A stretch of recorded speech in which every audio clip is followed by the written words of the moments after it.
సర్వశక్తిగల కృపగల తండ్రి, మీ పరిశుద్ధమైన పాదాల కింద వందనాలు.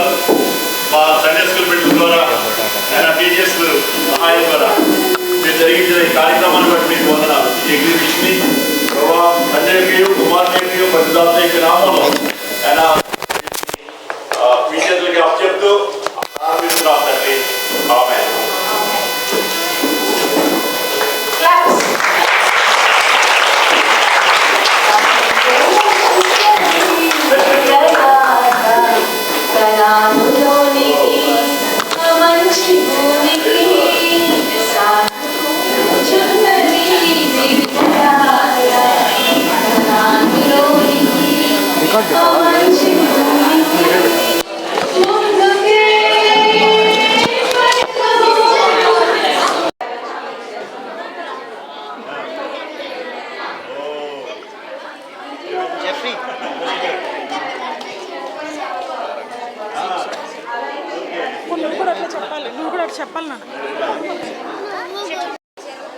ద్వితీయోపదేశకాండము ఇది మోషే గారు రాసిన ధర్మశాస్త్రములో అనగా త్వరలో చివరిదైన 5వ కాండము. ఇందులో 34 అధ్యాయాలు 960 వచనాలు ఉన్నాయి. చివరి 34వ అధ్యాయము యెహోషువ గారి చేత రాయబడింది. 33 అధ్యాయాలు మోషే గారు రాశారు. దీనికి ఇది గ్రీకు భాషలో డ్యూటెరోనోమియన్ అన్న పదం నుండి వచ్చింది.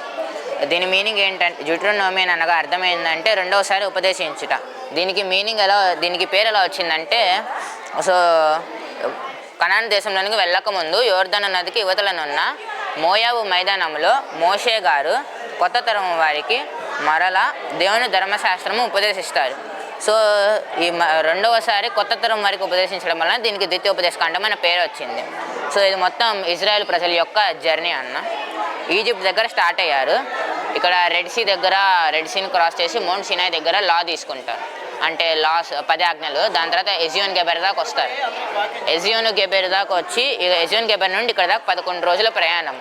ఈ 11 రోజుల ప్రయాణం మీద తర్వాత ఇక్కడికి వచ్చి స్పైస్ని పంపిస్తారు 12 మందిని, ఒక్కో గోత్రం నుండి ఒక్కొక్కళ్ళని. సో ఇప్పుడు 12 మంది స్పైస్ వెళ్ళి ఈ ద్రాక్ష గలని తెచ్చి చూపిస్తారు. దేవుడు ఇచ్చేది మనకు మంచి ల్యాండ్ అని చెప్తారు, కానీ అవిధేయతగా చెప్తారు. ఎలా అంటే, మేము అక్కడ అనాకీయుల సంతానాన్ని చూసాము, మనము వాళ్ళని ఓడించలేమని చెప్తారు. మిగతా ఇజ్రాయెల్ ప్రజలు అందరూ దాని ద్వారా ఇన్ఫ్లుయెన్స్ అయ్యి అవిధేయత చూపడం వలన 38 సంవత్సరాలు ఇలా పడుతుంది. సో ఇక్కడ ఫైనల్గా చెప్పాలంటే 14 రోజుల్లో, అంటే ఇక్కడ 11 రోజులు ఇక్కడ దాకా 3 రోజుల్లో ఇలా వచ్చేస్తే సరిపోయేది. 14 రోజుల్లో పట్టే ప్రయాణము 40 సంవత్సరాల దాకా తెచ్చుకున్నారు. సో సింపుల్గా చెప్పాలంటే దేవునికి విధేయత ఆశీర్వాదం తెస్తుంది, దేవునికి అవిధేయత శాపం తెస్తుంది. Thank you.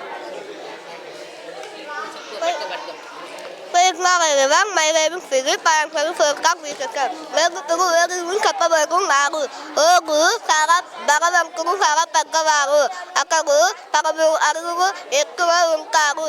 Akagu mangkamu komirumunga pogu. Lagu munga lang pungkungi. Agi pagtungi. Ehoksuwa ogi ungki baypag kung apo Yehova maknariga makaru. Lagi pakara yagam kaimu. Ikarung ka bang nek kung amang ke Yehova yang mo baypag kung tarung ke Yehova ngamu kung kayang ka kung ay agayin ka kukangki. Yogu bang kayo yogu. భయపడకుము, అతని సమస్త జనులను అతని దేశంను నీ చేతికి అప్పగించి ఉన్నాను. దివ్య యొక్క దేశం ఖండం 3:2. సీహోను హెష్బోను రాజు ఇజ్రాయేలు ఈ దేశం గుండా శాంతిగా వెళ్ళటానికి అనుమతి కోరాడు మోషే, కానీ సీహోను అనుగ్రహించక యుద్ధానికి వెళ్ళాడు. దేవుడు ఇశ్రాయేలీయుల పక్షాన యుద్ధం చేసి సీహోను మరియు అతని సైన్యము పోరాటగా దేవుడు ఇశ్రాయేలీయులకు శాసింపజేసే జయాన్ని ఇచ్చాడు. ఆ భూమిని అనగా హెష్బోను రాజ్యమును తర్వాత గాదు మరియు రూబేను గోత్రికులకు ఇవ్వబడింది. 10 ఆజ్ఞల అర్థాలు ఇవే. దేవునిని ప్రేమించుట అనగా దేవునినే ఆరాధించుము, దేవుని పేరుని వ్యర్థముగా మాట్లాడకూడదు, ఆదివారము దేవుని సన్నిధికి వెళ్ళవలెను. ఇతరులను ప్రేమించుట అనగా తల్లిదండ్రుల మరియు పెద్దల మాటలు వినవలెను. ఎవరిని చంపకూడదు. వివాహమును గౌరవించాలి. దొంగలించకూడదు. అబద్ధం ఆడకూడదు. ఇతరులను గౌరవించాలి. అసూయ పడకూడదు. ధన్యవాదాలు.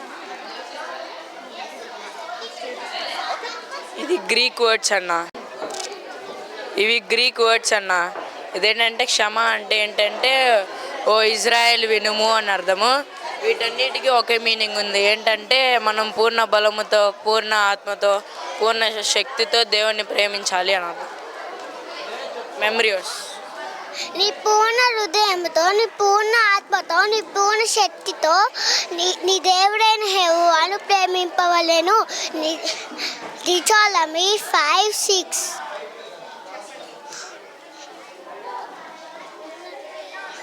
పైనున్న ఆకాశమందును క్రిందున్న భూమి అందును యెహోవాయే దేవుడు.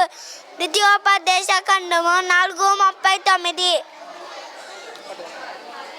యేసును శోధించుటకు సాతాను చేసిన 3 ప్రయత్నాలు వాక్యం అనే ఖడ్గము చేత జయించారు.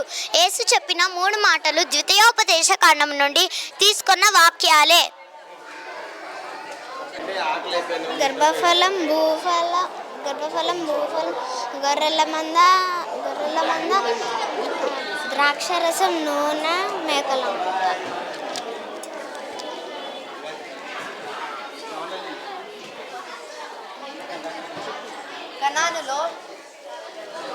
కనానులో దేవుడిచ్చిన ఆశీర్వాదాలు: గర్భఫలం, భూఫలం, పశువుల మంద, గొర్రెల మంద, ద్రాక్షారసం, నూనె, మేకల మంద.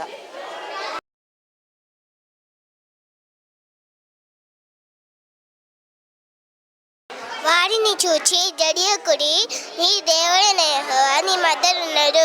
ఆయన భయంకరుడైన మహాదేవుడు. విద్యోపదేశ కాండం 7:21. లోపలికి పడిపోతారు.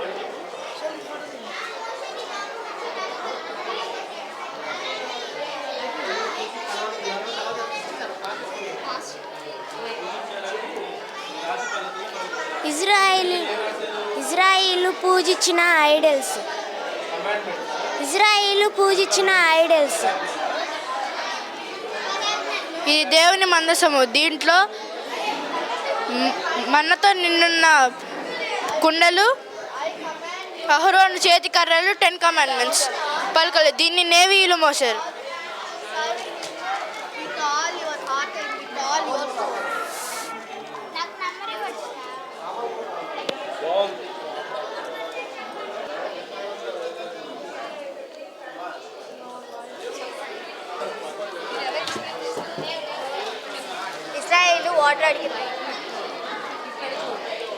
ఇశ్రాయేలీయులు వాటర్ అడిగినప్పుడు మోషే కర్రతో బండను కొట్టగా బండ నుంచి వాటర్ వస్తాయి.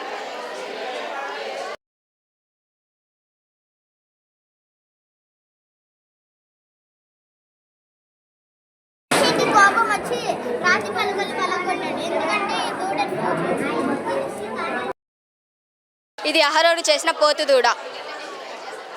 ఇశ్రాయేలు బంగారంతో పోతుదూడను చేస్తారు. ఇప్పుడు గుర్తొచ్చింది.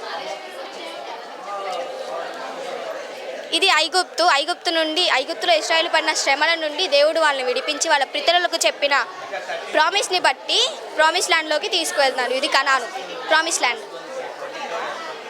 ల్యాండ్ అయిన కనాను.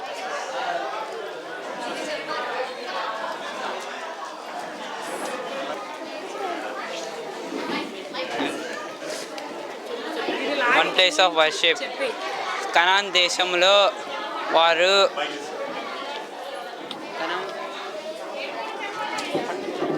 దేశంలో ఉన్న వాళ్ళు బలిపీఠాలు ఎక్కడ పడితే అక్కడ బలిస్తూ ఉంటారు వాళ్ళ దేవతలకి. ఇజ్రాయేల్ దేవుడు వాళ్ళ ఆరాధన కార్యక్రమాన్ని క్రమపరిచాడు. ఇజ్రాయేల్ గొప్ప స్థలంలోనే ఆరాధిస్తారు. యెహోవా దేవుడు ఒక స్థలంలోనే ఆరాధించాలని చెప్పారు. ఇప్పుడు అయితే నేర్చుకున్నప్పుడు కూడా ఆరాధించాలి. అలానే వాళ్ళు వారి పరిశుద్ధంగా ఉండాలి, పవిత్రంగా ఉండాలని దేవుడు కోరుకుంటున్నారు.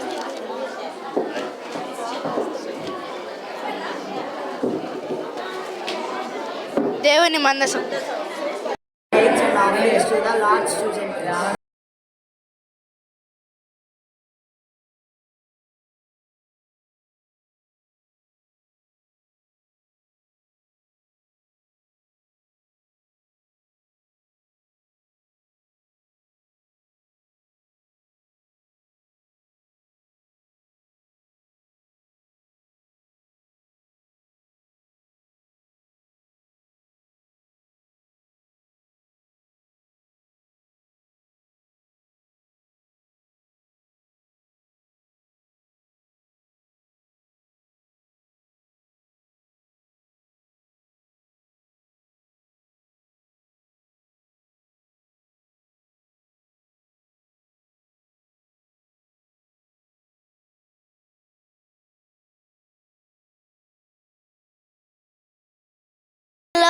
ప్రధాన నైతిక నియమాలు: వ్యక్తిత్వం, అపవాదులు, స్త్రీ, శిక్ష, మర్యాద, వారసత్వము, ఆస్తి, శ్రమకు తగిన ఫలితం, భూఫలం, శాబాదు రోజుల విశ్రాంతి, సులాభానికి దుర్వినియోగం, నిశిష్టపాత విచారణ, ధర్మశాస్త్రానికి కట్టుబడి ఉండాలి, జంతువులు.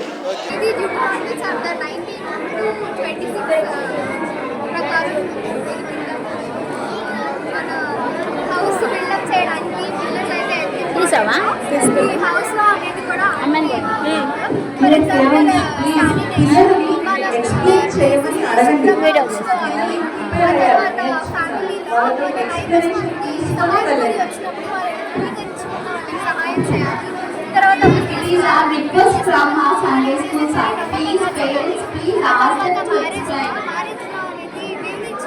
వాళ్ళు చక్కగా ఎక్స్ప్లెయిన్ చేయడానికి రెడీ అయ్యారు కాబట్టి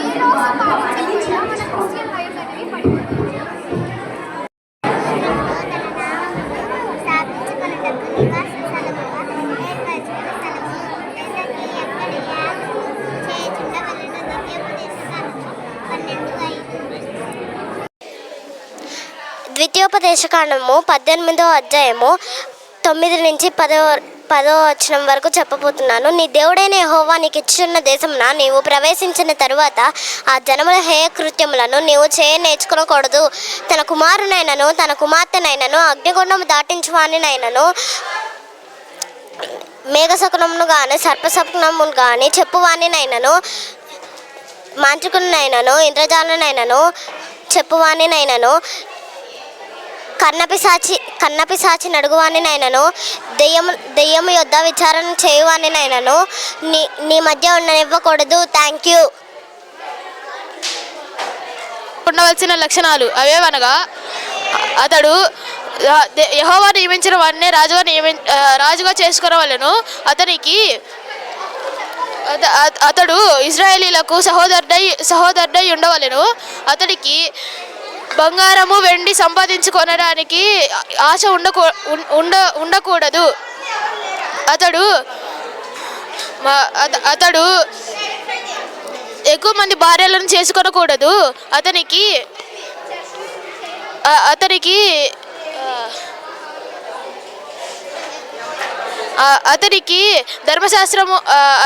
బంగారము వెండి సంపాదించుకోవడానికి ఆశ ఉండకూడదు. అతను ధర్మశాస్త్రాన్ని వాటి కట్టడలను బోధించి ఆయన వాటిని గైకొని అతని పిల్లలకు తెలియజేయవలెను. ద్వితీయోపదేశకాండం 17:8 నుంచి 13 యాజకులైన లేవీయులు ఆధీనములో ఉండు న్యాయాధిపతిని విచారింపవలెను. ఎందుకంటే హత్యకు హత్య, వ్యాజ్యమునకు వ్యాజ్యము, దెబ్బకు దెబ్బకు నీ గ్రామములలో ఉండు వివాదము పుట్టినప్పుడు వాటిని కనుక్కోవడం సాధ్యము కానప్పుడు ఏ యాజకులైన లేవీయులు తగిన తీర్పు నీకు తెలియజేస్తారు. ఎక్కడ? యెహోవా ఏర్పరచుకున్న స్థలం. The monks and judge the officers every turn and areas to fear judgment, to show the judgment brightness and the not taking fairness. The judge decided the judge. You shall appoint the judges and the offers in all your gates, which the Lord your God gives you according to your tribes, and they shall judge the people with the just judgment. Deuteronomy 16:18. అధిపతి అయిన యెహోవా ఇశ్రాయేలీయులందరికీ అనగా మాకు ఎంతో విస్తారమైన పంటను ఇచ్చి ఉన్నాడు. ఇటు గొప్ప దేవునికి మనం ఏమి ఇవ్వగలం? ఏమిచ్చినను అవి ఆయన ఇచ్చినవే కదా. మనం ఇవ్వగలిగింది కేవలం ఒకటి, ఆయన దగ్గర లేనిది మన దగ్గర ఉన్నది. కృతజ్ఞతాస్తుతులు చెల్లించుడి. ఆమేన్.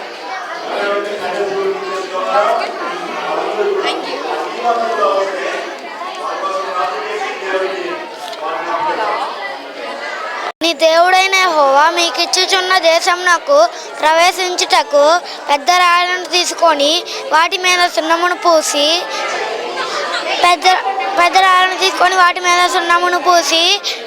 రాయలాంటి గుండెను తీసివేసి మాంసము లాంటి గుండెను నీకు పెట్టెను. ఎహెజ్కేలు 26:36. ఈరోజు డ్యూటరానమీ 28:29-30 గురించి చెప్పబోతున్నా. 28 చాప్టర్లో ఏమో మనకు తెలిసినట్టు జీసస్ బ్లెస్సింగ్స్ అండ్ కర్సెస్ ఏమి ఇచ్చాడో ఉంది. 29లో ఏమో దేవుడు సీక్రెట్ థింగ్స్ గురించి రివీల్ ది థింగ్స్ గురించి ఉంది. 30 చాప్టర్లో ఏమో ఆ కర్సెస్ అండ్ బ్లెస్సింగ్స్కి ఎలా రీచ్ అవ్వాలి, రోడ్ ఏంటి అని మోసెస్కి దారి చూపించాడు, ఇజ్రాయేలీయులకు దారి చూపించాడు. Thank you.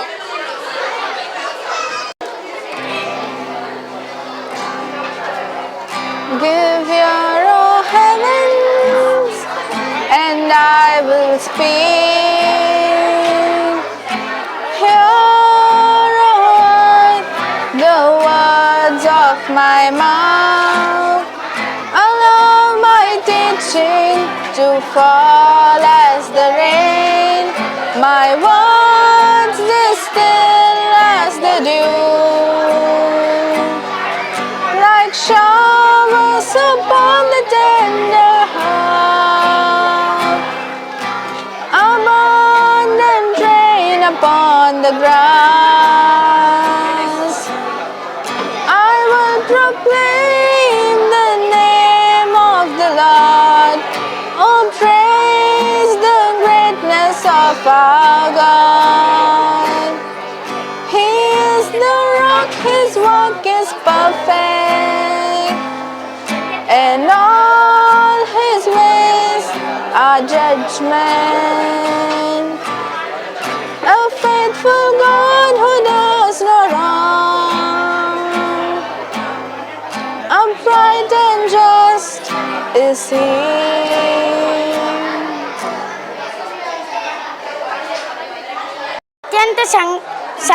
అత్యంత శక్తివంతమైన సంఘటనలోనూ ఒకటైన హకేల్ గురించి ఇప్పుడు మనం విందాం. ద్వితీయోపదేశకాండము 31లో ఉన్నాము. హకేల్ అంటే గుమికూడడం లేదా సమకూడడం. మొత్తం దేశంలోని వేలాది మంది ప్రజలు యుద్ధం కోసం కాదు, కేవలం ధర్మశాస్త్ర గ్రంథాన్ని వినడానికి ఆలయం వద్ద గుమికూడడాన్ని ఊహించుకోండి. ఇది 7 సంవత్సరాలకు ఒకసారి మాత్రమే జరిగేది. అయితే ఇది పర్ణశాలల పండుగ లేదా సుక్కోతు అప్పుడు జరిగేది. అందరి దృష్టిని ఆకర్షించడానికి మొదటిగా ఒక వాయిద్యాన్ని యూజ్ చేస్తారు, అదే షోఫార్.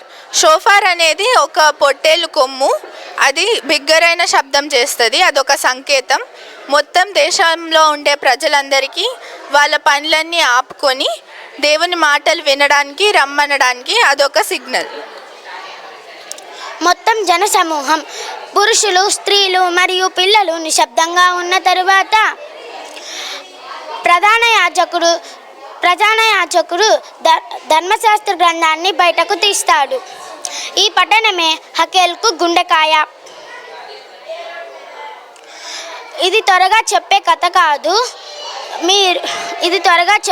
కాదు. ఇది దేవుని సూచనలు. పూర్తిగా స్పష్టంగా చదవండి. ఎందుకు పిల్లలు చదవాలి? ఇది ద్వితీయోపదేశకాండము 31:13లో మనకి ఇలా చెబుతుంది. తద్వారా వారు యెహోవా మీ దేవుని భయపడ నేర్పుకుందురు. ద్వారా తారానికి మనకు వాగ్దానాలు మరియు నియమాలు ఎవరికన్నా బాగా తెలిసేలా చేయడం దీని లక్ష్యం. ఇది అంతిమ చరిత్ర పటం. ఈ గంభీర పఠనం అయిపోయాక ఒక ఉత్సవం జరుగుతుంది. ఆ ఉత్సవంలో అందరూ వాళ్ళ పాటలు పాడుతూ నృత్యం చేస్తూ తోఫ్ అంటే టాంబోరిన్ ఇంకా వేరే కిన్నెర లాంటి వాయిద్యాలు యూజ్ చేసి దేవుణ్ణి వాళ్ళకు చేసిన మేలులను బట్టి, వాళ్ళ పంటని బట్టి, వాళ్ళ దేశంలో జరిగినవన్నిటిని బట్టి దేవునికి కృతజ్ఞతాస్తుతులు చెల్లిస్తారు. సంగీతం నిశ్శబ్దంగా స్థితికి మార్చింది, మళ్ళీ బిగ్గరగా ఆనందించే స్థితికి మార్చింది. సోఫ్ వారిని అటెన్షన్కు పిలిచింది మరియు తోఫ్ వారిని ఆనందంతో పంపింది. ఇది కేవలం ఒక బోరింగ్ లెక్చర్ కాదు, అయితే దీంట్లో అన్ని 5 సెన్సెస్ ఇన్వాల్వ్డ్ అయి ఉంటాయి అన్నమాట.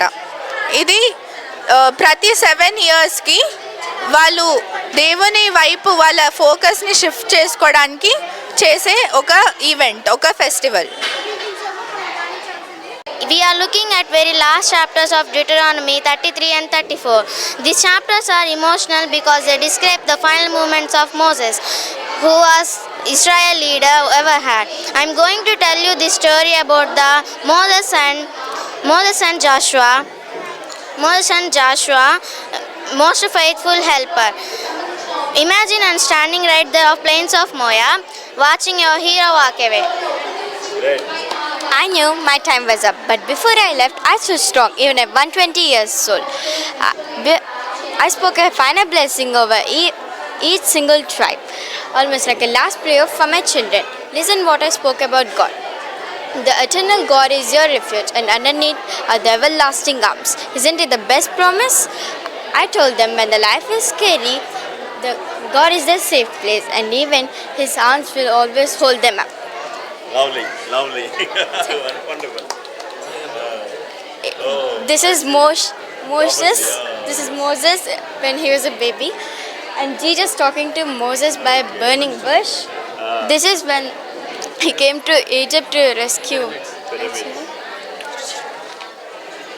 Okay. This is the time when Moses is ready to go, and he hand over his responsibilities to Joshua, and he climbs up the Mount Nebo, and he sees the Canaan for the last time, and he go to heaven. After he went, the people don't speak for 30 days in respect. ఐగుప్తు దేశములో ఫారోకును అతని దేశమంతటికి క్రియలను ఏ సూచక మత్కార్యములను చేయుటకు యెహోవా అతని పంపెను. ద్వితీయోపదేశ కాండము 34 అధ్యాయం 10 వచనం. శాశ్వతుడైన దేవుడు నీకు నివాసస్థలము, నిత్యముగా నుండు, బహువులు నీ క్రింద నుండును. ఆయన నీ ఎదుట నుండి శత్రువులను వెళ్ళగొట్టి నశింపజేయుమనెను. ద్వితీయోపదేశ కాండము 33:27. But you shall seek the place where the Lord your God out of all your strength to put His name for His dwelling place, and there you shall go. Deuteronomy 12:5. దయగల తండ్రి, ప్రేమగల ప్రభు, మీరు సంఘానికి అనుగ్రహించినటువంటి ఈ అద్భుతమైనటువంటి వ్యక్తులు బట్టి మీకు వందనాలు. దేవా, దయగల తండ్రి, సహోదరి అంతాన్ని బట్టి, నది గారిని బట్టి, ఆయన మరి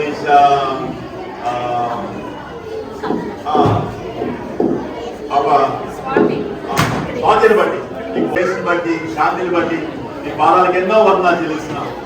వారికి సహకారంగా పిల్లలకి వచ్చినందుకు మీకు వందనాలు. దేవా, దయగల తండ్రి, ఈ యొక్క సమయంలో వారు చేసినటువంటి పరిచర్య, వారు చేసినటువంటి పరిశ్రమ ఆయన బట్టి మీకు ఎంతో స్తుతులు చెల్లిస్తుందండి.